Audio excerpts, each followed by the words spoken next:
Welcome to the Roaming Yeti podcast, where we share travel stories full of nostalgia, interesting locations, and the tales behind those locations. I am your host and head Yeti, Beth Schillaci. It's spooky season, and I'm back with part 2 of Addie's findings on haunted locations throughout the United States. Today, we are visiting some hotels and a couple ships that have haunted histories. She even brought us some info about a hotel with a ghost cat.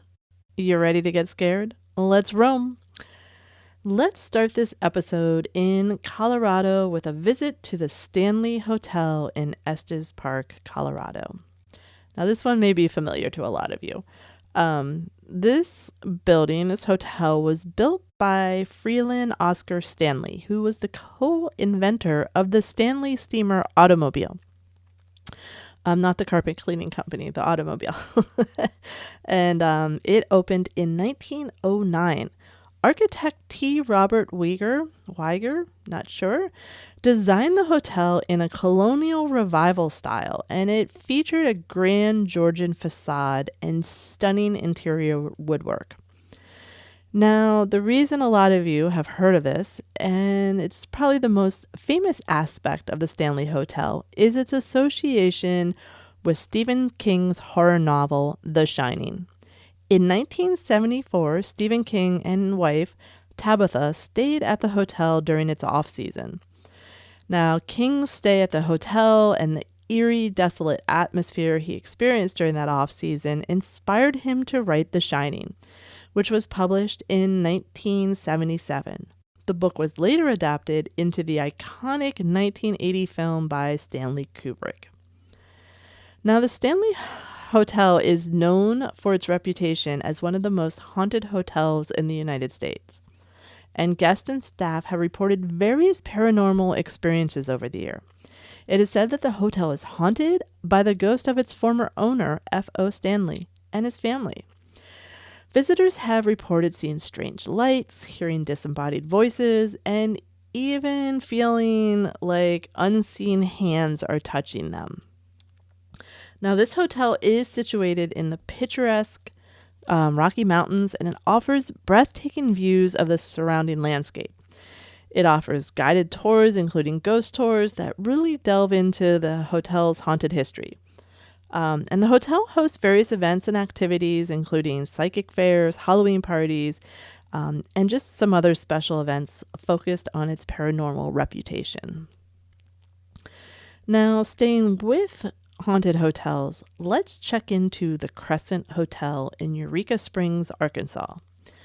Now, this hotel also claims to be one of the most haunted hotels in the United States, and due to its history, I may believe it. The Crescent Hotel was built in 1886 by the Eureka Springs Investment Company as a luxury hotel resort.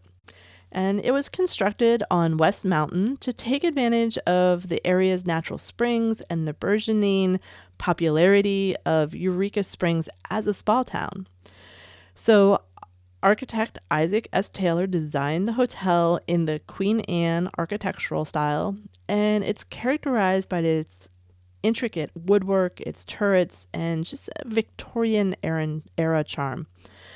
And during these early years, the Crescent Hotel attracted affluent guests from across the country who came to enjoy those healing waters of the nearby springs and just really enjoy the beautiful Ozark Mountain scenery.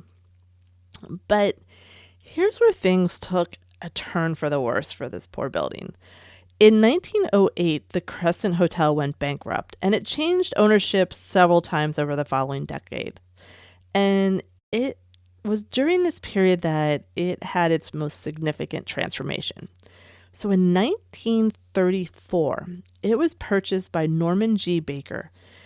Now, he was a controversial figure who operated the hotel as a cancer hospital and claimed to have a quote-unquote cure for cancer. His unproven medical treatments and fraudulent activities led to his arrest, and he was eventually convicted of mail fraud. Now, after his tenure at the hotel, it again went through various owners and was even closed for a period of time. But it reopened in 1937 under new ownership as a resort hotel once again. And during the mid-20th century, it once again became a very popular destination for travelers seeking relaxation and beautiful views of the Ozark. Now, in 1973, the Crescent Hotel was actually added to the National Register of Historic Places in recognition of its architectural significance and its historical importance. So, as I mentioned, back in the 30s, this, like I said, the hotel took that really sinister turn. And as you remember, it transformed into an experimental cancer hospital. And the man behind it was Dr., we'll use that term lightly, Norman Baker. And he was not a licensed physician, despite his claims, but he set up shop in the hotel's basement, examining cancer patients. So the catch, he charged these unsuspecting families their entire life savings. So fast forward to today, and you have this beautiful resort, luxurious resort, beautiful scenes. Well, some of the lingering spirits from that grim hospital era haven't quite moved on, according to visitors. And you might actually even run into Dr. Baker himself in the hotel lobby. He's described as a man in a purple shirt and a white linen suit, which matches the old photographs of this infamous character. And then there's the eerie tale of a nurse pushing a gurney who now resides in Dr. Baker's old morgue area. People say she squeaks and rattles down the hotel halls. And here's, this is going to make your spine tingle. One night, a hotel maintenance worker witnessed all the washers and dryers mysteriously turning on in the dead of the night. The catch is the laundry room is right next to Dr. Baker's old morgue, which still contains his autopsy table and a walk-in freezer. But the ghostly stories don't start there. They could, but they don't.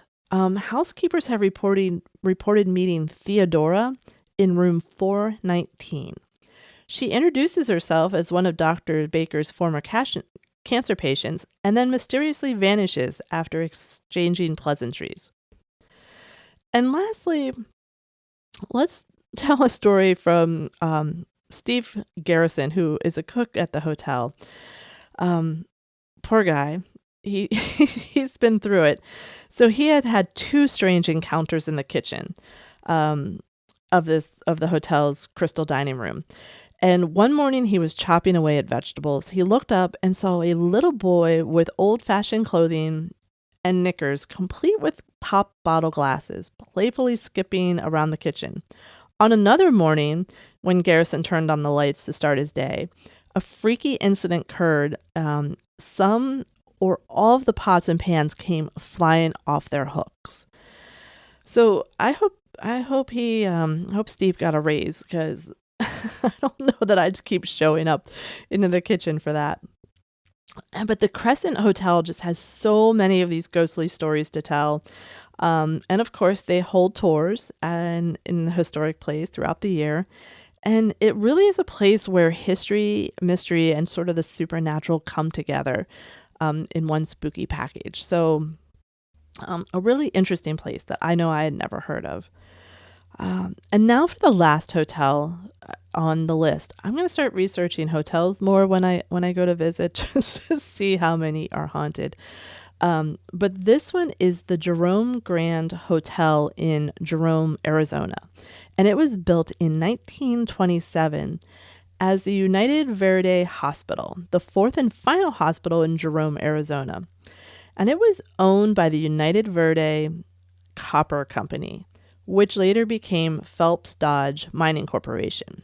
Now, this hospital was a state-of-the-art facility with modern equipment and a highly trained staff, and it served the Jerome community and surrounding areas for over 20 years. Now, in 1950, the hospital closed due to the decline in the mining industry, and the building remained vacant for over 40 years, falling into disrepair.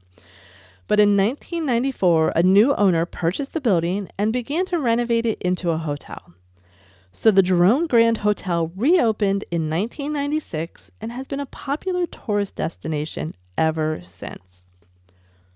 The Jerome Grand Hotel is said to be haunted by the ghost of patients, staff, and even a cat from its days as a hospital. Guests have heard coughing, wheezing, and labored breathing from empty rooms, and they've seen the ghost of 2 hospital employees and a patient roaming the hotel. Psychics have picked up on a ghost of the head nurse who seems to hang out in the restaurant and lounge area. She was reportedly upset when the original dispensary desks were removed, but she's happy again because they put them back. And children's ghosts are also common in the hallway and hotel rooms. Guests have heard giggling, laughing, crying coming from empty rooms, and some have even seen a little boy running up and down the hall. Then you have the ghost of Claude Harvey, who was a hospital maintenance worker who died under mysterious circumstances in 1935. Now, he still haunts the building as well, and staff working the graveyard shift often see his shadow against the wall near the boiler room or in the laundry room. And I teased earlier about a ghost cat. Well, here it is. Guests and staff have felt the cat brush up on their legs, heard it purring, meowing, and even scratching at the door. And people have even seen it curled up in a bed with them. In 2008, a guest snapped a picture of the cat sitting on a table. So that photo is actually kept at the front desk along with photos of the other guest. In addition to the ghost, guests and staff have reported other strange experiences such as lights and TV switching on and off on their own, TV and table lamps unplugging themselves, and assorted items flying across hotel rooms. So we're going to head from hotels to the sea with our final 2 locations. So first we're going to visit the USS Hornet, which is a museum ship located at the USS Hornet Museum in Alameda, California. She served in World War II and the Vietnam War and was decommissioned in 1970. The Hornet was commissioned in October 1941, just weeks before the attack on Pearl Harbor. And the USS Hornet is also called the Great Ghost because of its operational call sign, which it was given during World War II. The call sign was chosen because of the dark gray color of the Hornet, which could sneak up on and attack Japanese ships without being detected. The Hornet's reputation as a ghost was further cemented by its many successful missions during World War II. The Hornet participated in many of the major campaigns of the Pacific War, including the Doolittle Raid, the Battle of Midway, the Battle of the Santa Cruz Islands, and the Battle of the Philippine Sea. The Hornet was also involved in several close calls and near misses. For example, the Hornet was torpedoed by a Japanese submarine during the Battle of Midway. However, this Hornet was able to survive the attack and continued fighting. In 1970, the Hornet was donated to the city of Alameda and opened as a museum ship in 1973. She is now one of the most popular tourist attractions in the San Francisco Bay Area. In all the years that the Hornet was in service, it was estimated that over 300 people lost their lives on board the Grey Goose. Many of them, unfortunately, were death by suicide, as well as some from battles and accidents. But the U.S. Hornet is said to be a haunted ship. And as more people died on board, stories of strange phenomenon began to emerge. Crew members and visitors have reported all sorts of unexplained events, from objects moving independently to doors opening and closing by themselves to other strange noises. So here's a few examples of ghost stories that have been told about the Hornet. Tools have vanished without a trace. Objects have been moved from one place to another. Heavy doors seem to open and close by themselves. And there's even been apparitions of soldiers been seen among the living. And people have felt like they've been touched or grabbed by an unseen presence. And in some cases, people have even been pushed. Again, no thank you. Some people believe that the paranormal activity on the Hornet is due to the many people who have died on the ship over the years.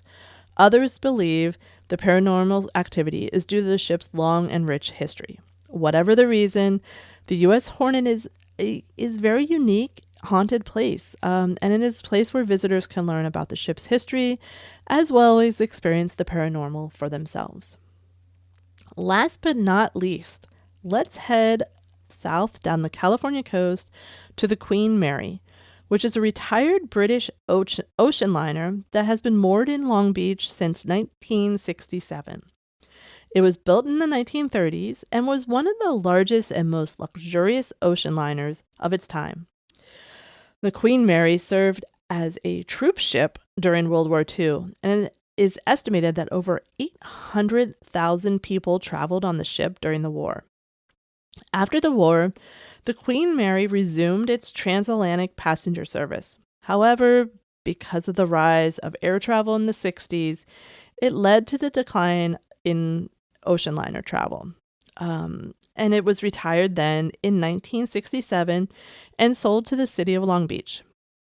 The Queen Mary is now a museum ship and hotel, and visitors can tour the ship's public rooms, including the first class lounge, the Queen's room, and the observation bar.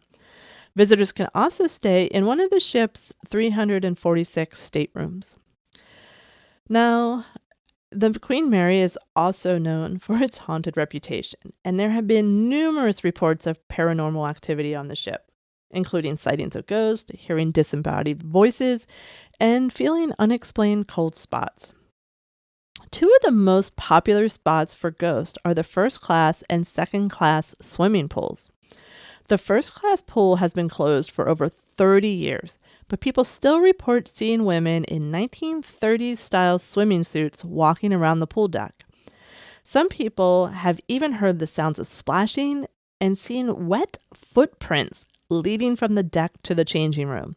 One person even saw the ghost of a young girl clutching her teddy bear.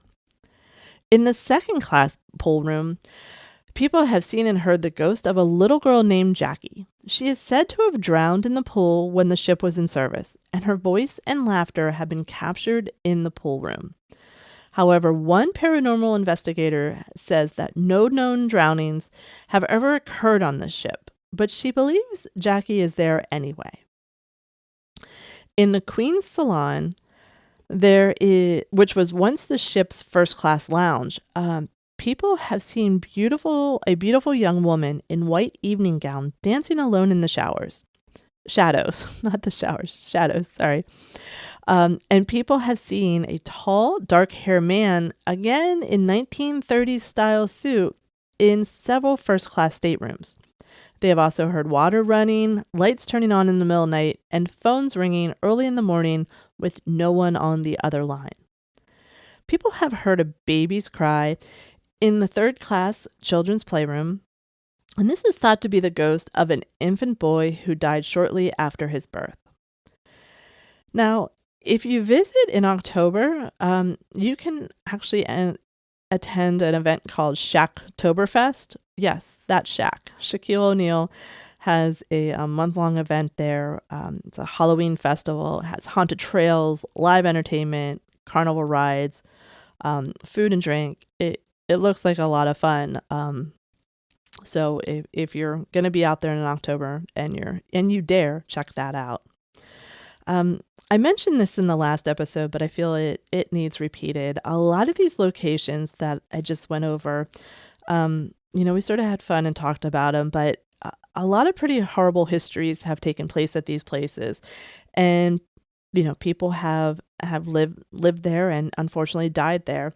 So I think it's fun to talk about and visit, but I think when we visit these places, we should remember these histories. We should be respectful, and that they're not just tourist attractions, like a theme park or something, that we should pay our respects and be respectful. So with that, have you guys been to any of these locations? Which one would you like to go to the most? Let me know. Jump on social media on accounts and let me know. But in the meantime, I hope these episodes inspire you to get out and roam, even in your own neighborhood. So please subscribe so you don't miss future episodes. And if you like what we're doing here, please leave a review and a rating. And also to help support us, please head to yeti2shop.com to pick up some Roaming Yeti merch. We'll talk to you soon, and keep roaming.